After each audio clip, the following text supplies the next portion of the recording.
அந்த பைக் அது பிரளயத்தில் போட்டு லிங்க் போட்டுட்டு இருந்தாரு லேடி. அதான் ஓகே ஓகே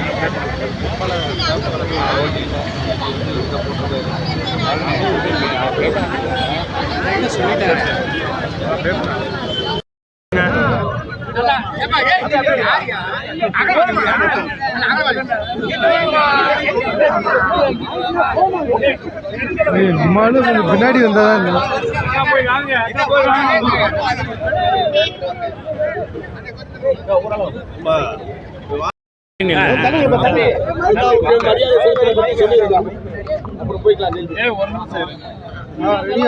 சொல்லலாமா? சேரன் பேரறிஞர் பெருந்தகை தென்னாட்டு காந்தி இந்நாட்டு பெருநாட்சா என்று மக்களால் போற்றப்பட்ட தம்பிவா படையேற்கவா என்று தம்பிகளை அழைத்து இயக்கம் தொடங்கி இயக்கத்தை நடத்திய பேரறிஞர் அண்ணாவுடைய 116 பிறந்த நாள் விழாவை கழக பொதுச் செயலாளர் மாண்புமிகு எதிர்க்கட்சித் தலைவர் அண்ணன் எடப்பாடியாருடைய ஆணைக்கிணங்க இன்றைக்கி மதுரை மாநகர் மாவட்ட கழகத்தின் சார்பாக இன்றைக்கி கழக நிர்வாகிகள்லாம் வந்து மாலை அணிவித்து பேரறிஞர் பெருந்தகை அண்ணா அவர்களுக்கு இன்றைக்கி அவருடைய வாழ்க்கையை போற்றுகின்ற வகையில் எங்களுடைய இயக்கமே அண்ணா திராவிட முன்னேற்ற கழகமே அண்ணா அவர்களுக்காக அர்ப்பணிக்கப்பட்ட ஒரு இயக்கம். அவருக்கு இன்றைக்கு வணக்கத்தை செலுத்தியிருக்கோம் என்பதை தெரிவித்துக் கொள்கிறேன். உலகத்தில் எந்த தலைவனுமே தான் ஏற்றுக்கொண்ட தலைவனுடைய பெயரையும் அவருடைய திருவுருவத்தையும் இன்றைக்கு எந்த இயக்கத்திலும் கழக கொடியிலும் கட்சியிலும் கொண்டு வந்தது கிடையாது. அது மாதிரி செஞ்சவர் எங்கள் கழக நிறுவன தலைவர் புரட்சித் தலைவர் எம்ஜிஆர் அவர்கள். புரட்சித் தலைவர் மட்டும் அண்ணா திராவிட முன்னேற்ற கழகத்தை துவங்காவிட்டால் இன்றைக்கு பேரறிஞர் பெருந்தகை அண்ணா அவர்கள் இருந்தார்கள். சாமானியர்கள், ஏழை எளிய மக்கள், மூட்டை தூக்குவரும், கைவண்டி இழுப்பவரும், ரிக்ஷா ஓட்டுவரும் கூட மக்கள் பிரதிநிதியாக வந்து மக்கள் பணியாற்றலாம். சட்டமன்ற நாடாளுமன்ற மந்திரியாக, ஏன் முதலமைச்சராக கூட வரலாம் என்பதை உருவாக்கி கொடுத்த பெருமகன் நான் தான். நம்முடைய பேரறிஞர் பெருந்தகை அண்ணா அவருடைய பிறந்த நாளை கொண்டாடுவதற்கு முழு உரிமையும் முழு தகுதியும் உடைய ஒரே இயக்கம் அண்ணா திராவிட முன்னேற்ற கழகம். இன்றைக்கு புரட்சித் தலைவர் இருக்கும் வரை புரட்சித் தலைவர் கொண்டாடினார், கழக கொண்டாட வைத்தார். இன்றைக்கி புரட்சித் தலைவருக்கு பிறகு புரட்சித் தலைவர் அம்மா அவர்களும் புரட்சித் தலைவர் ஒரு வழியிலே புரட்சித் தலைவர் அண்ணாவுடைய புகழை பாராட்டுகின்ற வகையில் நம்முடைய தலைவர் என்ன நடவடிக்கை எடுத்தாரோ அதே வழியில் நடவடிக்கை எடுத்தார். அதே மாதிரி இன்றைக்கு புரட்சி தமிழர் எடப்பாடியார் அவர்கள் பேரறிஞர் பெருந்தகை அண்ணா அவர்களுக்கு இன்றைக்கு கழகத்தின் நிறுவன தலைவருடைய வழியில் புரட்சித் தலைவர் அம்மா வழியில் கழகத்தை சார்பாக இன்றைக்கு பேரறிஞர் பெருந்தகை அண்ணா அவர்களுக்கு இன்றைக்கு இந்த விழாவை எடுத்திருக்கோம் என்பது பெருமைக்குரியது. சந்தேகப்படும் கோயம்புத்தூரில் வந்து அன்னபூர்ணா ஹோட்டல் உரிமையாளர் வந்து ஒரு மன்னிப்பு கேட்ட வீடியோலாம் பாஜக போட்டு ஒரு இஷ்யூ நடந்திருக்கு. இதை நீங்கள் எப்படி பார்க்குறீங்க? எங்கள் பொதுச் செயலராக அது சொல்லிட்டார், கண்டிக்கத்தக்கது அப்படின்ட்டு சொல்லிட்டார். இது மாதிரி ஒரு இது வந்து தமிழகத்தில் இது வரைக்கும் நடந்தது கிடையாது. இது மாதிரி ஒரு சம்பவங்கள் இதிலேருந்தே தெரிஞ்சுக்கலாம். பாரதிய ஜனதா கட்சியினுடைய நிலைப்பாடு, அவர்கள் ஆட்சிக்கு வரும்போது என்ன ஆட்சிக்கு வருவாங்க, நாடாளுமன்ற தேர்தலில் என்ன சொன்னாங்க, தமிழருடைய பெருமையும் தமிழருடைய கலாச்சாரத்தையும் பெருமையாக சொன்னார் நம்முடைய பிரதமர். நான் இன்றைக்கு இது போன்ற விரும்பத்தகாத சம்பவம் நடந்திருக்கு, அது எங்களுடைய புரட்சி தமிழர் எடப்பாடியார் சொல்லிவிட்டார். எனவே அதில் ஒரு கருத்து. அதிமுக வந்து பாஜக ஸ்மூத்தாக போகிற மாதிரி தெரியுது, கூட்டணி அமைக்க போறீங்களா? ஏங்க நாங்கள் வந்து எதுக்குங்க கூட்டணி வைக்கணும்? நாங்கள் தாங்க பெரிய கட்சி. நீங்கள் என்ன தேவையில்லாத பேசுகிறீங்க? இந்த ஊடகங்கள் தான் மற்ற கட்சியில் வளர்த்து வர்றீங்க. அண்ணா திராவிட முன்னேற்ற கழகம் என்றது ஒரு மாபெரும் இயக்கம். இது கடல் போன்ற இயக்கங்க. இது மகா சமுத்திரம். இந்த சமுத்திரத்தில் யார் வேணாலும் இணைந்து கொள்ளலாம்.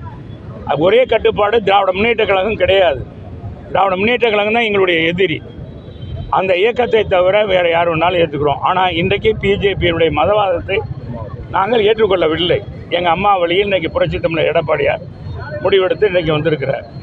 எனவே அந்த வழியில் கழகம் வழி நடத்தி கொண்டு இருக்கு. தேவையில்லாமல் அவங்க சேருவாங்களா, இவங்களை சேர்த்துக்குவாங்க. நாங்கள் கூட்டணி வைக்கின்ற அளவே இல்லைங்க. எங்கள் கட்சியில் கடல் போல் மக்கள் இருக்காங்க, கழக தொண்டர்கள் இருக்காரு, உயிரை கொடுத்து பணியாற்றக்கூடிய செயல் வீரர்கள் இருக்கார். அம்மா புரட்சித் தலைவர் அவருடைய தொண்டர்கள் இருக்கிறார். இன்றைக்கி புரட்சி தமிழருக்கு நிறைய இளைஞர்கள் சேர்ந்திருக்காரு. எனவே இந்த இயக்கம்தான் அடுத்து ஆளப்போகிறது. தமிழகத்தில் 2 இயக்கங்கள் தான் ஆள முடியும். திராவிட இயக்கங்கள் தான். ஒன்று திராவிட முன்னேற்ற கழகம். திராவிட முன்னேற்ற கழகத்தை பொறுத்தளவுக்கு ஒரு முறை ஆட்சிக்கு வந்து மறுமுறை வந்ததாக வரலாறு இல்லை. கலைஞர் காலத்திலே அதுதான். கலைஞர் ஒரு அஷ்டவதானி. அவருக்கு எல்லாமே தெரியும். பேச்சாற்றல், எழுத்தாற்றல் எல்லாம் தெரிந்தவர். அவர்னாலேயே முடியல. இன்றைக்கி நம்ம ஸ்டாலினுடைய ஆட்சியை மக்கள் இப்போவே 2 ஆண்டுகளில் வெறுத்துட்டாங்க. இன்றைக்கி பார்த்தீங்கன்னா தமிழ்நாடு போதை மாநிலமாக மாறிவிட்டது. மது ஒழிப்பு மாநாடு கூட நடத்துகிறாங்க ஒரு கட்சியில். மது ஒழிப்பு மாநாடு மட்டும் இல்லை, போதை ஒழிப்பு மாநாடும் நடத்தணும். தமிழகத்தில் போதை இருக்கக்கூடாது. நம்முடைய அடுத்த சமுதாயம், வருங்கால இளைஞர்கள், வருங்கால இளம் பெண்கள் இந்த நாட்டை வழிநடத்தக்கூடிய நம்முடைய தலைமை, நம்முடைய தலைவர்கள், நம்முடைய பிள்ளைகள், நம்முடைய வாரிசுகள் இன்றைக்கி கண் முன்னாலே இன்றைக்கி பார்த்திங்கன்னா பாதிக்கப்படுறாங்க, போதைக்கு அடிமையாக இருக்காங்க. இதை தடுக்க வேண்டுமானால் ஒரே வழி திமுக ஆட்சி அப்புறப்படுத்தணும். திமுக விரட்டி அடிக்கணும். இன்றைக்கி காவல்துறைக்கு பாதுகாப்பு இல்லை. காவல்துறை ஏசியே அடிக்கிறாங்க, டிஎஸ்பி அடிக்கிறாங்க. ஏன் யாரும் அந்த காவல்துறையே இன்றைக்கி பயந்து போயிருக்கு. முன்னாலெல்லாம் பார்த்தீங்கன்னா ரவுடிகள்லாம் காவல்துறையை பார்த்தா பயப்படுவாங்க. இப்போ ரவுடிகள் வந்து காவல்துறை வந்து ரவுடிகளுக்கு பயப்படுற மாதிரி இன்றைக்கி திராவிட முன்னேற்ற கழகம் ஆட்சி இருக்குது. காரணம் அவங்க நிர்வாகிகள் அதில் பெரும் மாதிரியாக தீவிரவாதியாக அதிகாரத்திலையும் பங்கு திருமாவளவன் சொல்லியிருக்கிறாரு. நம்ம கூட்டணிக்கு வந்தால் துணை முதலமைச்சர் பதவி திருமாவளவனுக்கு வழங்கப்படுமா? ஏங்க இவர் வந்து தேவையில்லாத பேசுகிறீங்க. அண்ணா திராவிட முன்னேற்ற கழகம் தலைமையில் கட்சி எங்கள் ஆட்சியை பிடிக்கும். எடப்பாடியார் தான் முதலமைச்சர். அண்ணா திராவிட முன்னேற்ற கழகம் தான் ஆளுகிறோம். கூட்டணி என்ற பேச்சே கிடையாது. கூட்டணி ஆட்சி என்பதே கிடையாது தமிழகத்தில். கூட்டணி ஆட்சி தமிழக மக்கள் விரும்ப மாட்டாங்க. முதல்ல அதை நினைச்சுக்குங்க. மற்ற மாநிலங்கள்லாம் என்ன நடப்படுதுன்னு தெரியும். மகாராஷ்டிராவில் என்ன நடக்குது, மற்ற ஆந்திரா, மற்ற மாநிலங்கள்லாம் என்ன நடக்குதுன்னு தெரியும். தமிழ்நாட்டு மக்கள் விவரமானவர்கள். ஒன்று திமுகவா அதிமுகவானு தான் இந்த மாநில தேர்தல் நடக்கும். தமிழ்நாட்டுக்கான தேர்தல் 2026 தேர்தல் திமுகவா அதிமுக, ஸ்டாலினா எடப்பாடியாரா? ஸ்டாலினை காட்டிலும் பன்மடங்கு இன்றைக்கி பன்முகம் கொண்ட எங்களுடைய புரட்சி தமிழர் எடப்பாடியார் சிறந்த நிர்வாகி. ஏழை எளிய மக்களுடைய பிரதிநிதியாக இருக்கிறார். விவசாயிகளுடைய பிரதிநிதியாக இருக்கிறார். மாணவர் பிள்ளைகளுடைய எதிர்காலத்தை உருவாக்கக்கூடிய நம்பிக்கை நட்சத்திரமாக இருக்கிறார். அவர்தான் முதலமைச்சர் ஆகணும்னு இன்றைக்கி மக்கள் முடிவெடுத்திருக்காங்க. நீ இதில் போய் அது செய்வீங்க இது செய்வீங்களான்ற பேச்சே கிடையாது. ஆனால் முதல்வர் வெளிநாடு பயணம் போயிட்டு வந்து 7500 கோடி ரூபா முதலீடு கொண்டு வந்திருக்காரு. 11500 பேருக்கு வேலை வாய்ப்பு கிடைக்குன்னு சொல்கிறாரு. இதை நீங்கள் எப்படி பார்க்குறீங்க? இவர் இத்தனை வரைக்கும் போயிட்டு வந்திருக்காரு. இது எத்தனை 7வது முறையா 6வது முறையா நல்லா சுற்றி பார்க்குறார். அப்பா நல்லா என்ஜாய் பண்ணுறார்.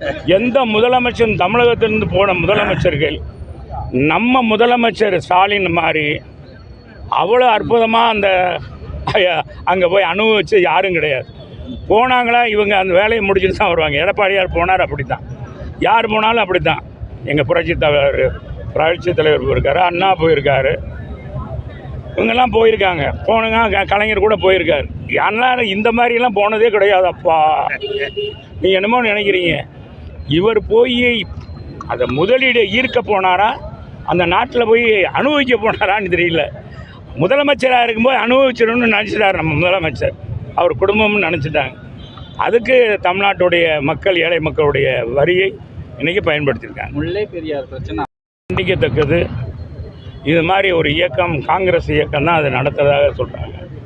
காங்கிரஸ் இயக்கம் நடத்தினா இங்கே தமிழ்நாட்டில் காங்கிரஸுக்கு ஒருத்தர் கூட ஓட்டு போட மாட்டாங்க. தென் மாவட்ட மக்களுக்கு நீராதாரத்தை தரக்கூடிய முக்கியமான அணை இந்த முல்லைப்பெரிய அணை சட்ட போராட்டம் நடத்தி அம்மா அவர்கள் நீதி அரசருடைய அனுமதி பெற்று படிப்படியாக முதல்ல 142 அடி ஏற்றுக்கங்க, இந்த பேபி அணை கட்டினோட 152 அடியாக ஏற்றிக்கொள்ளலாம்னு சொல்லி சட்ட போராட்டம் நடத்தி முடித்தது.